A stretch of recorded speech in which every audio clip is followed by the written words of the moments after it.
This is a final year project in computer systems engineering, and what we have here is a PLC, a programmable logic controller with a handheld programmable device known as the HPP from Mitsubishi.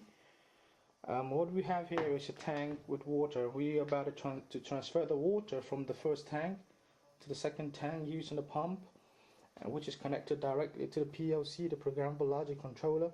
So that's going to make sure we can transfer the water from one tank to the other tank. And what you have here, 1 and 2, that's sensor 1 and sensor 2, which will be operating from here, from switch 1 and switch 2, and which we can immediately also see the lights here, the input switch 1 and switch 2, sensor 1, sensor 2, and the outputs, which is going to be the water pump. And let's put this on T and test. It's right here on T, so we're about to test it, and you can actually see it being stimulated here as well. Let's scroll up.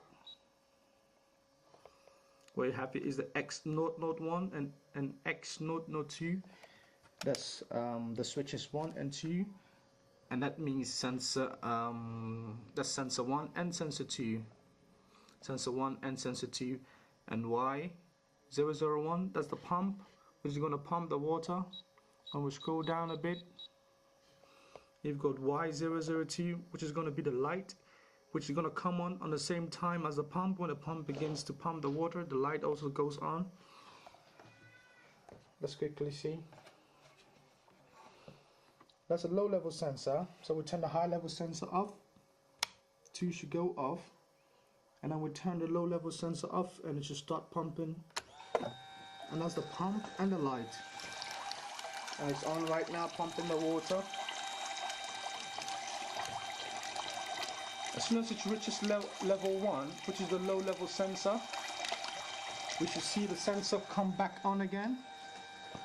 And when it reaches number 2, which is a high level sensor, we should see 2 come on again.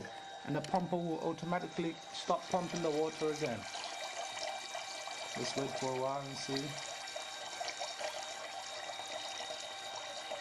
You can actually see the stimulation right here as well. The lights are on. There's a light on right there. Right, it reaches, so we turn that one off. And you can see the light for the low level sensor is on.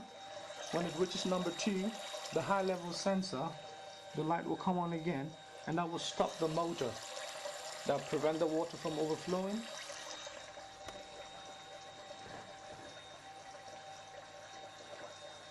You can see X node 1 is on now, and you can see also right here X node is off now.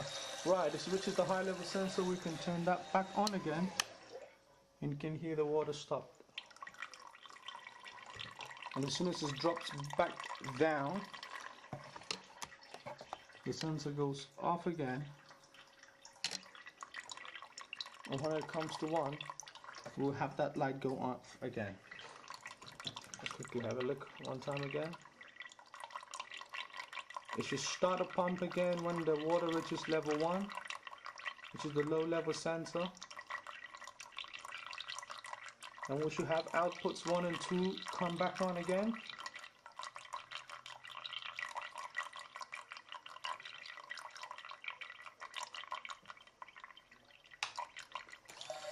See? They're back on again, and they're pumping the water back.